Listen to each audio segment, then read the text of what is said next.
Have you ever noticed how the older we get, the more the big things in life, money, possessions, rushing from task to task, start to matter less, and the little things begin to matter more? A warm cup of coffee in the morning. A quiet moment sitting in the sun. The sound of birds outside your window. These are the things that once seemed ordinary, but now feel like treasures. But here's the thing, while life might slow down after 60, that doesn't mean joy becomes harder to find. In fact, it often becomes easier if we know where to look. The key is to stop chasing the extraordinary and start noticing the ordinary again. Because happiness doesn't always come in big, life-changing moments. It often hides in the little corners of our day, the simple things we sometimes overlook.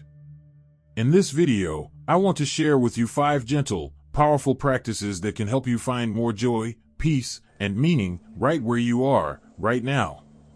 These aren't complicated or time-consuming. You won't need fancy tools or a long checklist. Just an open heart, a willingness to slow down, and a little curiosity. Let's start with something as simple and as powerful as noticing. I'm talking about the practice of pausing just long enough to really see what's in front of you. Not the rushed, half-present way we often move through our day, but actually stopping for a moment and letting your senses take it all in. Maybe it's the steam rising from your tea in the morning. Maybe it's the color of the sky just before sunset. Maybe it's the way your dog looks at you like you're their whole world. These are tiny moments, but when we really notice them, they turn into sources of deep joy. I remember speaking to a woman in her 70s who told me something that stuck with me. She said, "I used to think happiness came from big trips, special occasions. But now, my favorite part of the day is watering my plants. I talk to them. I smell the soil. I feel alive in that moment. That's it. That's the magic." When we stop rushing and start noticing, joy shows up in the simplest places. The next practice is all about giving your day a little structure for joy. And I call it creating a morning moment. Now, I'm not talking about a whole routine or waking up at the crack of dawn. I'm just talking about carving out 5 to 10 quiet minutes in the morning where you do something that makes your heart smile. Maybe that's sitting by the window with your coffee. Maybe it's writing a few lines in a notebook. Maybe it's stretching your arms up and thanking the day just for arriving. These little rituals set the tone for how we carry ourselves. When we begin the day with something soft and kind, it's easier to meet the rest of the day with that same spirit. One gentleman I knew, he was 82 and lived alone, told me every morning he played one classical song while he opened his curtains and said out loud, "Thank you for this light." Just that. And he swore it made the rest of the day feel lighter. It's not about doing what everyone else does, it's about finding that small pocket of time that feels like yours. A moment that says, "This is my day. And I'm here for it." Now, if you're thinking, "Well, I don't have anything that special going on in my day," I'd say, maybe it's time to start seeing it differently. That's what these practices are all about. Let's talk about the third one, which might surprise you.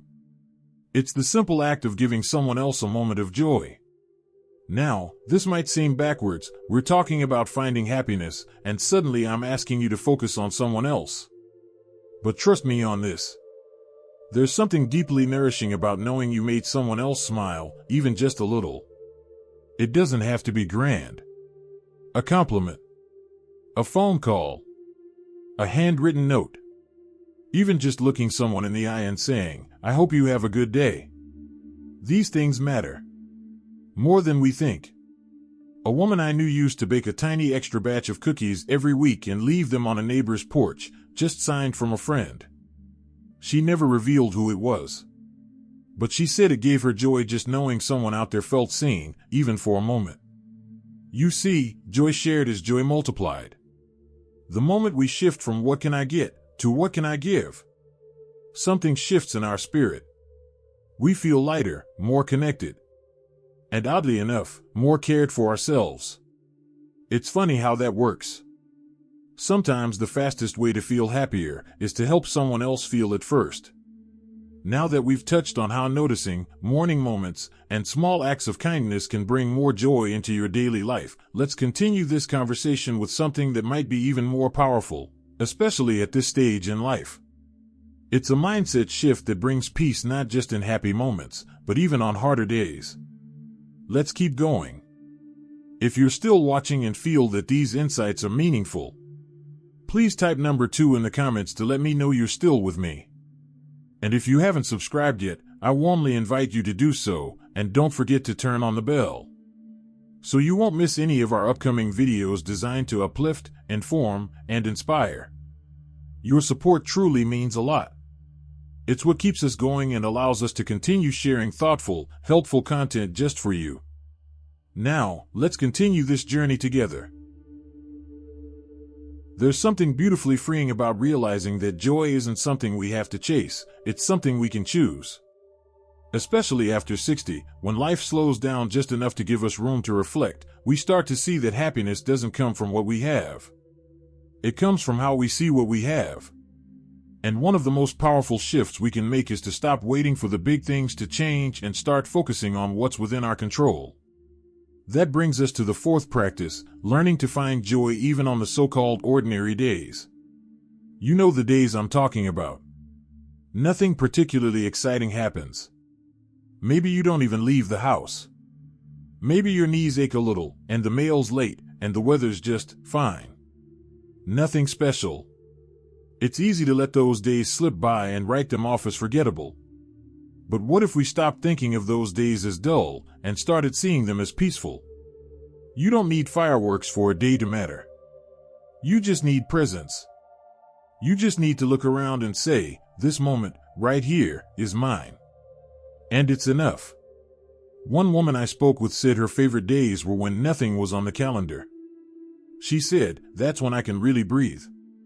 I sit on my porch with a blanket, I read an old book, I watch the sky change. That's my joy. And I thought, that's it. That's what we forget when we're always chasing something new. There's a quiet happiness in uneventful days, if we choose to notice them. Now I want to talk about something that might take a little practice, but it's worth every effort. It's the idea of being fully present, not in your memories of the past or your worries about the future, but right here, in this very moment. It sounds simple, but it's not always easy. Especially as we get older, our minds can wander back to what we used to do, who we used to be, or what we think we've missed out on. And while there's value in reflection, staying too long in the past can steal the joy from today. There was a gentleman I knew in his late 70s who used to constantly talk about the past. His career, his travels, how things were back then. One day he said to me, I think I've told the same stories so many times, I forgot how to look around and make new ones. That hit me. So we made a little deal. Every day, he would write down one new thing he noticed or appreciated that day. Just one.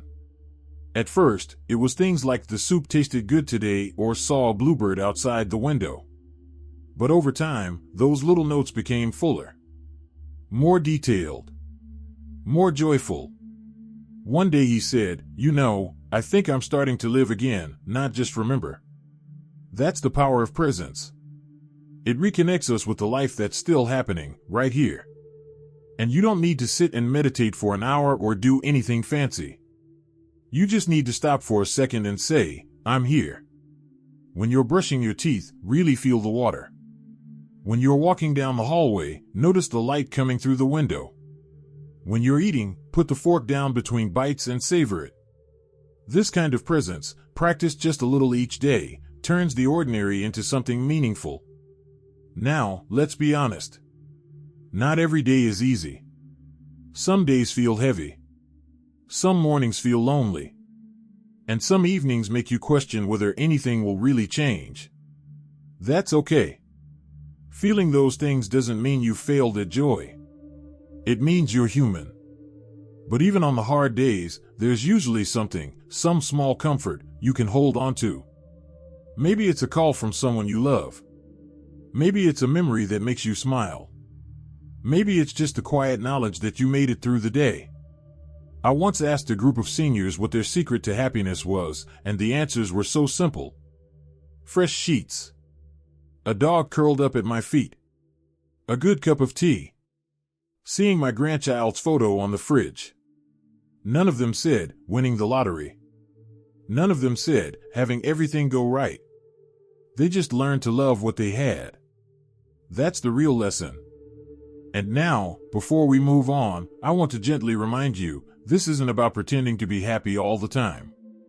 It's about building small, daily habits that help you feel more grounded, more alive, more grateful.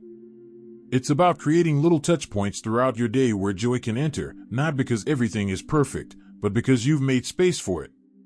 So if today feels quiet or slow or even a little dull, ask yourself, what simple thing could I lean into right now?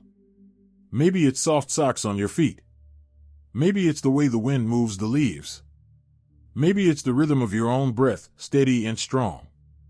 Whatever it is, let it remind you that life is still happening and joy is still available. There's one more beautiful practice I want to share, one that ties everything together and gives even more meaning to the smallest joys.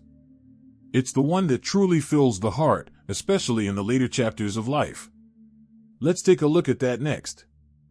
Let's talk about something that may be the most powerful habit of all when it comes to finding daily happiness, expressing gratitude out loud. Not just thinking it, not just writing it down in a notebook, but saying it with your voice, with your face, with your heart.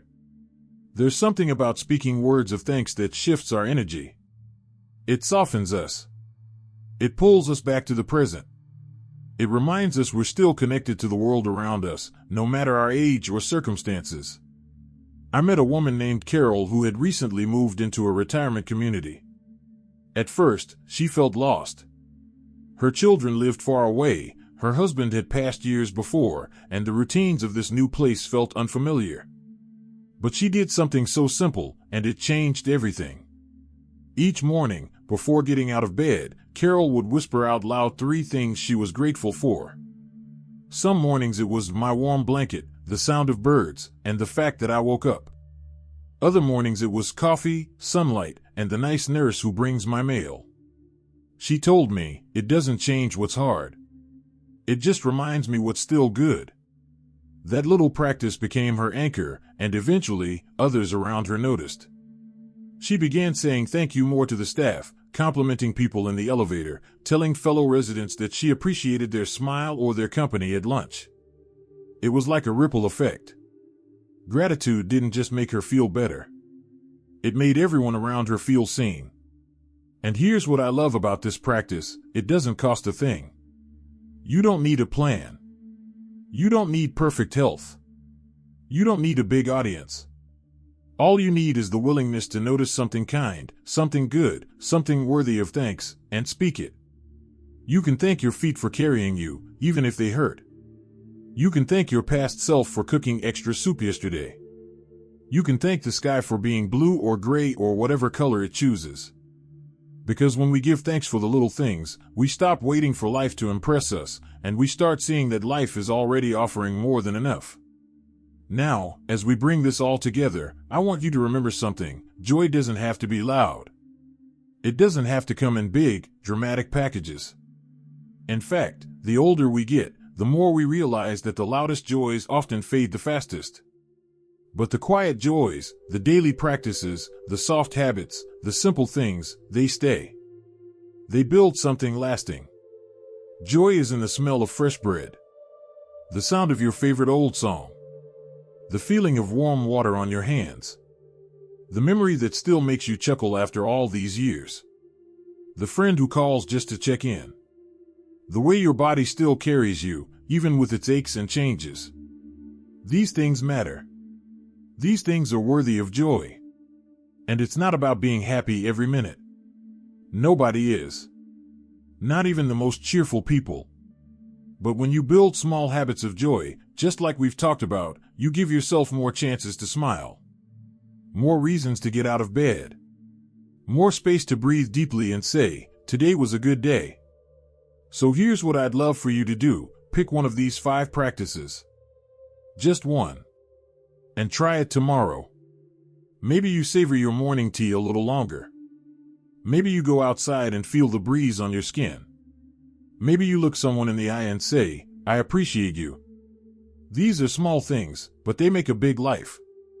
And if you're already doing some of these things, celebrate that. You're already ahead.